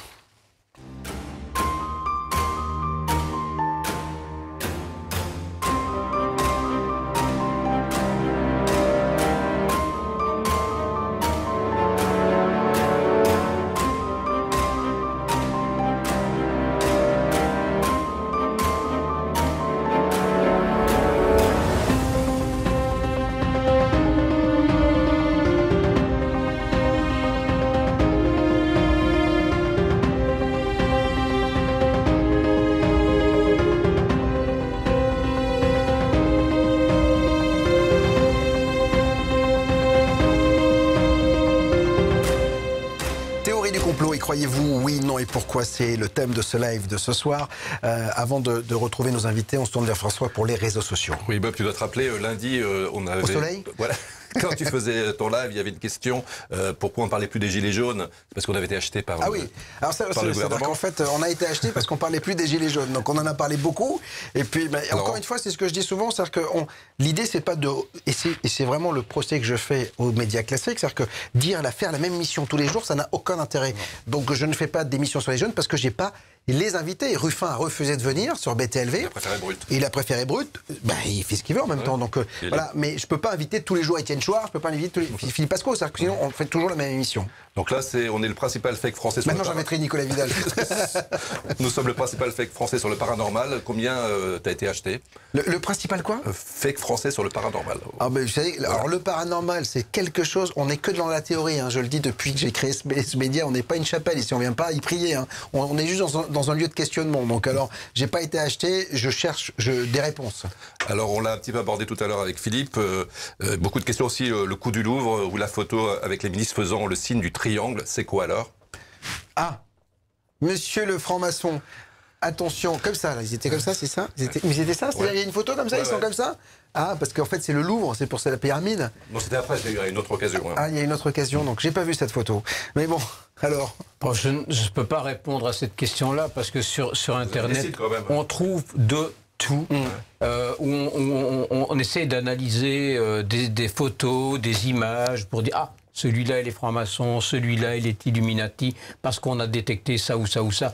Alors pourquoi ils ont fait un signe en triangle comme ça? J'imagine que c'était en rapport avec le lieu, mais je peux vous assurer d'une chose, c'est que ça n'a rien à voir avec la franc-maçonnerie. Après, le fait de le dire va engendrer le fait il se tait, c'est qu'il ne peut pas en parler, donc il se passe quelque chose. La vraie question qu'on se pose toujours, c'est à qui profite la théorie du complot. Parce que quand on dit, par exemple, vous l'avez vu dans le jingle, Michael Jackson et Adolf Hitler ne sont pas morts. Moi, à chaque fois qu'il y a un artiste qui est mort, là on m'a dit, la semaine dernière, je crois, non, Michael Jackson n'est pas mort, etc. On n'est pas allé sur la Lune. Alors bon, là, on peut se dire, à l'époque, il y avait la course à l'armement, les Américains ont fait le fake, etc. Moi, je dis toujours, ça paraît bizarre, parce que les fusées, elles ont bien démarré, quand même. Donc, on les a bien vus partir. Et les pierres de Lune, elles sont bien arrivées aussi. Oui, donc voilà, mais à qui profite tout cela? Ça, c'est la vraie question. Mais j'en ai une autre avant que vous réfléchissiez à celle-ci. Mais le juriste, là, l'avocat, avec les fake news, avec cette bien-pensance qui nous est imposée aujourd'hui, mais vous allez avoir un boulot pas possible. C'est-à-dire que la loi va être... Et d'ailleurs, souvent, ceux qui attaquent perdent. Parce que au nom de cette liberté d'expression, quand même, mais on jette le discrédit. Comment ça va se passer juridiquement ? Dès qu'on doit commencer à légiférer sur des sujets qui, naturellement, devraient être raisonnables dans la pratique des justiciables, eh bien, c'est préjudiciable. Dès que l'on doit commencer à pondre des lois pour expliquer aux gens, ça, vous ne pouvez pas faire, alors qu'il est évident que ça ne se fait pas, il est évident qu'on ne porte pas atteinte à l'honneur et à la dignité des gens en disant n'importe quoi. Il est évident qu'on n'invente pas des informations qui peuvent causer des dégâts collatéraux immenses. C'est tellement évident qu'on n'a pas besoin de légiférer sur ça. Et en même temps, à partir du moment où c'est un phénomène de société qui prend une ampleur telle que ça devient ingérable, il y en a qui réfléchissent à trouver des solutions pour imaginer des textes législatifs sur ce sujet. Je n'en serai pas parce que je m'en sens totalement incapable. Pour moi, c'est une atteinte à la liberté d'expression et ça se résout d'une manière très simple. La liberté d'expression, elle s'arrête quand on porte atteinte à l'autre parce que ce n'est pas un droit absolu. Toute liberté, d'ailleurs, quelle qu'elle soit, ne constitue jamais... Ça s'arrête toujours là où celle des autres commence. Quoi. Ça n'est jamais un droit absolu. Et cette limite, elle doit être raisonnable et bien comprise. À ceux qui ne la comprennent pas, s'il faut légiférer pour ça, demain on légiférera. Pourquoi d'autres? C'est souvent ça qui est problématique, c'est-à-dire qu'il suffit qu'il y ait un dépassement parce qu'on ne peut pas éviter le dépassement. Il y a toujours quelqu'un qui peut franchir la ligne et atteindre à la dignité de l'autre, etc. J'ai envie de vous en raconter une, ça va alimenter les théories du complot. Mais ce que je veux dire, c'est qu'on ne peut pas prendre des lois pour une personne, vous voyez ce que je veux dire, et c'est ce qui se passe aujourd'hui. Encore une fois, moi j'en reviens sur la fake news, mais si le mec n'est pas capable de se faire son propre libre arbitre, sa propre information, s'il va plus loin, c'est ce que je dis, moi, on dit toujours ici, l'information, ça se coupe, ça se recoupe, on regarde. Quand nous, on reçoit plein de trucs à BTLV sur la toile, et à chaque fois, on regarde, on va aller sur les médias étrangers, voir ce qui s'est dit, et puis, il nous arrive de temps en temps de faire passer une... Et d'ailleurs, on s'excuse en disant, on a fait une boulette, etc. Ce que font pas les grands médias, souvent, la plupart du temps. Mais dans tous les cas, on essaie de trouver l'information et de la recouper. Ça devrait être comme ça, mais encore une fois, comment on va faire, quoi? Parce que on va pas faire une loi contre les fake news. Il y a moi, par exemple, je suis que sur de la théorie. Donc on va fermer mon site. C'est-à-dire que vous n'avez pas le droit de dire que la vie après la mort est une réalité. Avec un point d'interrogation, c'est une vraie question philosophique. On va pas pouvoir le dire. Non, effectivement. Après, ça, c'est le juriste qui pourra répondre. Où ça s'arrête, quoi. Plus précisément. Mais bon, une nouvelle fois, je crois que le plus important pour contrer ça, c'est que les gens se renseignent, se cultivent, lisent les médias, lisent la presse, lisent les médias qu'ils estiment valables, et ensuite qu'ils se fassent leur propre opinion. Mais éviter, effectivement, les théories de l'enfumage sur Facebook, où il se passe beaucoup de choses, de déversoirs, de bêtises. Nous, on reçoit plein de gens aussi qui nous écrivent, et tant mieux, mais on reçoit des choses, c'est pas du tout avéré, ça se voit immédiatement. Donc, essayez d'aller dénicher des sources fiables, des médias qui vous intéressent, des livres aussi à base de livres, de documentaires valables, et de vous faire de votre propre opinion sur tous les sujets qui vous intéressent. La société, la culture, l'Union européenne. Enfin, voilà. Je demande effectivement, j'en appelle toujours à la responsabilité individuelle de chacun. Voilà. Arrêtez de perdre votre temps à faire ça, et vraiment, allez vous renseigner sur les sujets importants, et les sources, les bonnes sources, elles se trouvent assez facilement aujourd'hui à l'ère d'Internet, parce que ça a quand même pas mal démocratisé aussi le rôle de citoyen, parce qu'il est extrêmement important, et encore plus maintenant pour la France. On l'a dit tout à l'heure, l'éducation est une clé. Bien sûr. Une clé qu'il faut utiliser tous azimuts et sans modération. Et à bon escient, la loi n'est pas une solution ni une clé. C'est un pis-aller. Est-ce que les politiques n'ont pas joué aussi de temps en temps? Parce qu'on voit, hein, il y a des politiques qui de temps en temps balancent des informations, vont là-dessus, reprennent des informations qui ne sont pas vérifiées. On balance une information, on balance le discrédit sur les autres. C'est un peu compliqué là aussi, parce que parfois même les gens de pouvoir jouent avec ça. Non? Si, complètement. Bon, on pourra en reparler, la mission est terminée, c'est dommage, mais on pourra en reparler. Hein, sur le traité avec la chapelle, on a eu certains ministres qui ont dit des contre-vérités concrètement. Ils crieraient au scandale s'ils m'entendaient dire ça. Mais on peut en discuter, en débattre, justement, on peut en débattre. Mais parfois, j'entends des choses qui sont des véritables contre-vérités. Donc là, on est plutôt dans une politique. On est dans une idéologie politique dans laquelle on va et on va amener le peuple. Mais on ne peut pas dire n'importe quoi. On ne peut pas dire n'importe quoi. L'Union européenne, elle est pleine de contre-vérités. Ce qu'on entend, il y a beaucoup de contre-vérités. Je demande simplement aux gens d'aller voir les traités et se fixer sur des choses tangibles, des textes. Est-ce qu'il y a un truc de dingue? Alors moi j'ai vu quelque chose, alors vous allez peut-être m'arrêter, peut-être que le juriste a vu, hein, j'ai vu l'affaire Benalla, j'ai vu on leur a interdit d'être à côté, hein, mais au procès j'étais juste l'un à côté de l'autre. Je me suis dit, mais pourquoi on les sépare pas jusqu'au bout? C'est-à-dire que c'était assez particulier. C'est-à-dire qu'on les met dans des cellules différentes, pas dans les mêmes quartiers. On dit, ils n'ont pas le droit de communiquer. Et quand ils sont procès, ils sont ensemble. C'est-à-dire que moi, je peux parler au mec en disant, tu dis ça, je dis ça, on peut faire ce qu'on veut. Sur la nébuleuse de l'affaire Benalla, c'est tellement incroyable. Là, on en entend des choses. Que là, pour le coup, je ne me prononcerai pas là-dessus, parce que le dossier est compliqué. Cette affaire cache, à mon sens, beaucoup de choses. Et je ne suis pas le seul à le dire. Pour le coup, il y a une certaine unanimité dans les journalistes français. Et donc, je suis les médias qui en parlent bien, mais je ne me permettrai pas de poser un avis là-dessus, même si je dois dire qu'effectivement, en tant que citoyen, ça paraît étrange que deux personnes qui ont un contrôle judiciaire, qui n'ont pas le droit de se parler, se retrouvent benoîtement, par erreur, dans la même cellule. Donc oui, peut-être ça me pose quand même... la question. Voilà, et là, on peut légitimement se poser la question. Donc en tant que journaliste, on se pose la question. Exactement. Voilà, c'est juste ce que je voulais dire. Je suis à demi français, j'habite à moitié en France, j'aurai donc un demi-avis. C'est une affaire trouble, et je pense qu'on est assez unanime sur le sujet. Qu'y a-t-il derrière? On finira par le savoir, puisque la vérité est la fille des temps, et ça, tout le monde le sait. Bon, alors on va peut-être conclure avec un complot énorme, hein, puisqu'on est dans une soirée footballistique, puisque ce soir le PSG va vivre une remontada de Manchester. Je me fais pas des amis quand je dis ça, mais ça fait rire tout le monde. On se souvient que Bernard Tapie a acheté la Champions League, hein, donc c'est avéré. J'ai vu que vous aviez fait sur Putsch un papier sur le PSG, assez incroyable. Il y a une nébuleuse autour du PSG également. Vous l'avez évoqué? Oui, non, je dis simplement que le PSG, je ne vais pas me faire des amis, mais c'est pas grave, on ira sur Putsch, et je le dis publiquement, je pense que le PSG, le poison mortel du football français, parce que c'est un club artificiel qui a été fait à coût de millions d'euros. Chelsea aussi, voilà. Chelsea aussi. Oui, mais là, oui, effectivement, vous avez raison, Bob, mais là, on parle du championnat français. Vous avez aujourd'hui un club qui est pratiquement 20 points d'avance sur ses poursuivants. 3 mois après, il a gagné le championnat, donc. Ouais, mais c'est le seul club, c'est le seul championnat aujourd'hui en Europe qui présente un tel écart de points. On s'enorgueillit des exploits de Mbappé qu'on sort, c'est très bien, footballistiquement c'est très bien, je suis un amoureux de foot. Mais il faudra qu'on me réponde à quoi ça sert pour le championnat français d'avoir un club qui écrase tout depuis 6 ans, c'est-à-dire qu'ils vont être champions le 15 mars, c'est formidable, c'est génial, ils vont marquer 450 buts, mais qui gagne les autres clubs? Ah oui, on va me dire, ils vont gagner la Ligue des Champions. Alors ça, la Ligue des Champions, chers amis, on se voit mimer, parce que pour l'instant, ça fait 4 ans qu'ils se font désosser. Chelsea, ils ont mis 10 ans. Hein, oui. Mais Chelsea ne dominait pas le championnat anglais, la première ligue, comme domine le Paris Saint-Germain, qui a à peu près tout gagné, hormis cette malencontreuse élimination contre Guingamp. Donc oui, je pense effectivement que le PSG est le poison mortel du football français. Moi, vu l'accent, je pense qu'il est plus pour l'OM. Pas du tout. Alors, pas du tout. Alors là, théorie du complot, je vous arrête tout de suite. Je ne suis pas du tout pour l'Olympique de Marseille. Moi, j'aime beaucoup le foot. J'aime le beau jeu. Mais vous savez, il y a un truc que j'aime par-dessus tout, c'est l'aléa sportif. C'est-à-dire que quand je regarde un match de foot, j'aime ne pas savoir qui va gagner à la fin. Ah bah oui, mais là, moi, c'est sûr que quand vous allez voir PSG, c'est sûr. Bon, pas ce soir, on sait pas. C'est comme les théories du complot, on ne sait pas qui va gagner à la fin. Ouais, c'est ça. Bon, merci infiniment à tous les deux. Je rappelle que si vous voulez aller visiter putsch.media, n'hésitez surtout pas. Vous avez une autre information que celle délivrée à longueur de journée par les médias classiques avec une vraie plume. Merci 1000 fois, Nicolas Vidal, d'être venu. Bon, on retrouve Philippe Liénard. Déjà, vous pouvez le retrouver sur BTLV, parce qu'il y a pas mal d'émissions que nous avons réalisées.